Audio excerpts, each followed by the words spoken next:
Today, we're diving into the fascinating world of DNA replication.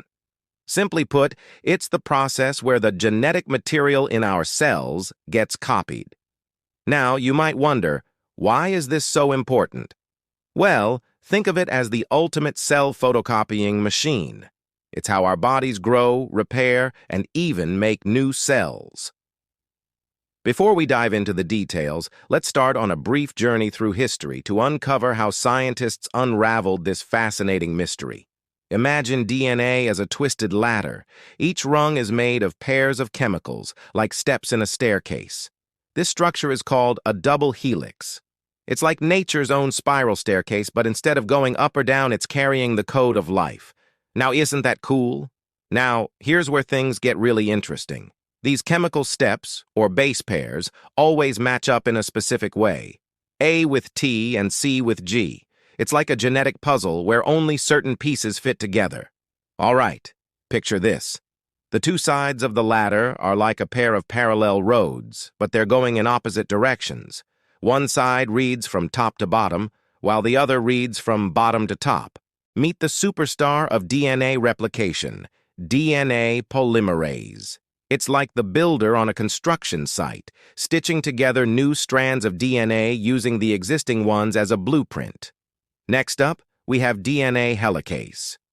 This enzyme is like a molecular superhero with the power to unzip the double helix, creating the single strands needed for replication. Now, let's talk about DNA primase. Think of it as the assistant director, laying down the initial primer so that DNA polymerase knows where to start building. Time for DNA ligase to take the stage. It's the molecular glue, sealing up any gaps or nicks in the newly formed DNA strands. Without it, our genetic code would be full of holes. Last but not least, we have topoisomerase. This enzyme is like the DNA untangler, making sure everything stays nice and organized during the replication process.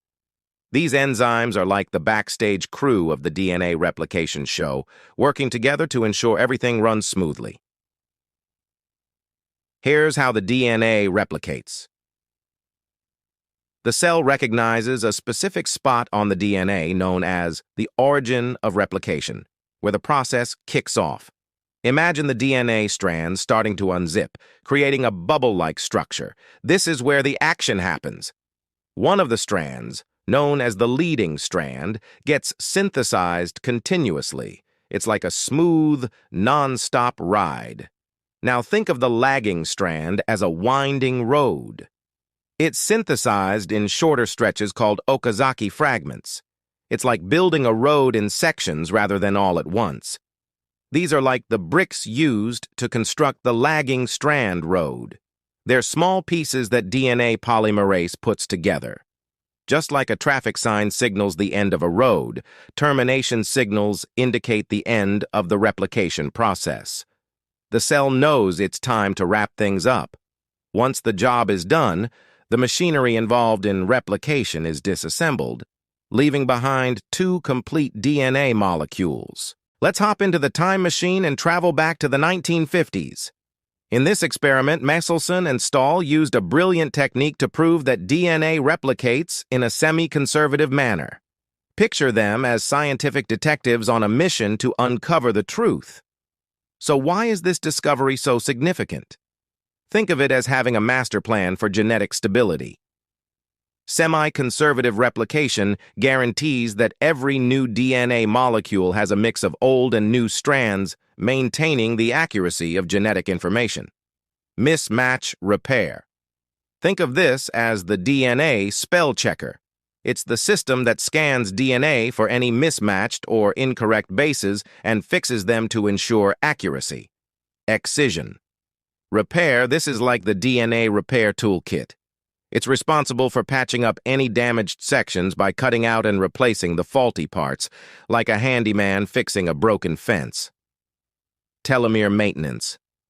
Imagine telomeres as the protective caps on the ends of shoelaces. They prevent the DNA strands from fraying and ensure that replication happens smoothly.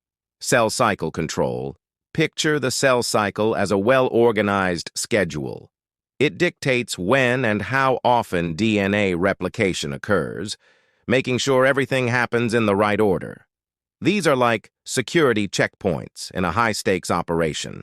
They're there to ensure that each phase of the cell cycle, including DNA replication, is completed accurately before moving on. Differences in DNA organization. Here, we're comparing the libraries of genetic information. In eukaryotes, DNA is stored neatly in the nucleus, while in prokaryotes, it's a bit more like an open book, floating around in the cell. Variation in replication mechanisms. Think of this as different methods of building.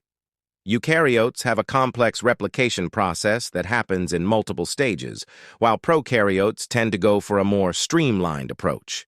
Diseases associated with DNA replication errors.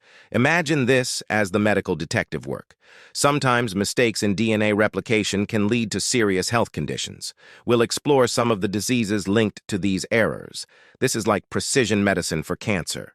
Researchers are finding ways to specifically target the replication process in cancer cells, offering promising ways for therapy. Picture this as a peek into the DNA laboratory of the future. We'll explore cutting-edge technologies that are revolutionizing our understanding of DNA replication. We have top-of-the-line MRI machines, X-rays, and others. Throughout our exploration, we've uncovered the fascinating world of DNA replication. We've learned how cells meticulously copy their genetic information, ensuring that each new cell carries the necessary instructions for its functions. Transcription factors, enhancers, and promoters play vital roles in regulating this process, acting like molecular directors. We also delved into how signaling pathways, both inside and outside of cells, orchestrate essential functions like growth, development, and response to threats. Understanding DNA replication holds immense importance in various aspects of life. It's like having the master blueprint for building and maintaining organisms. This knowledge guides advancements in fields like medicine, agriculture, and biotechnology. It helps us develop targeted therapies for diseases, improve crop yields, and even explore possibilities like gene therapies. Furthermore, comprehending DNA replication sheds light on the fundamental processes that govern life itself, deepening our appreciation for the intricacies of the natural world.